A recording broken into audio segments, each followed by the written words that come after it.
యుగాంతానికి ప్రతీక ఈ చివరి స్తంభం. అద్భుతమైన దేవాలయం ఇది. కేదారేశ్వర స్వామి దేవాలయం. ఇక్కడ మీరు చూస్తున్న అపురూపమైన ఇంకా అద్భుతమైన కట్టడం. ఇది మహబూబ్ నగర్ లో హరిశ్చంద్ర కోటలో ఉన్న కేదారేశ్వర స్వామి వారు. ఈ మందిరం పైన ఉన్నది ఒక పెద్ద బండరాయి. ఈ బండరాయిని ఆపుతున్నట్లు కింద 4 స్తంభాలతో పై గుడి కట్టారు. చూడండి ఎంత అద్భుతమైన కట్టడమో. ఇది ఎప్పుడు నిర్మించారో ఎవరికీ తెలియదు, కానీ అతి పురాతనమైన కట్టడం ఇది. కానీ 4 యుగాలకి సంకేతాలుగా 4 స్తంభాలున్నాయి. ఒక్కో యుగానికి ఒక్కో స్తంభం విరిగిపోతుంది.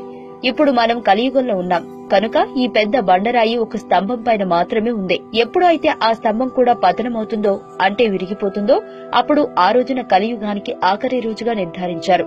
అంతటి గొప్ప మహత్వరమైన గోపురం ఇదే. మరో గొప్ప విషయం ఏంటంటే, ఈ గుడి 4 గోడల నుండి నీరు ప్రతిరోజు వస్తూనే ఉంటుంది. ఈ నీరు చాలా చాలా చల్లగా ఉన్నందువలన ఎవరూ లోనికి వెళ్లడానికి సాహసం చేయరు. ఒక్క వర్షాకాలంలో మాత్రమే ఒక్క చుక్క నీరు కూడా గుడిలో ఉండదు. వేసవి శీతాకాలంలో 5 అడుగుల ఎత్తున నీరు ఉంటుంది.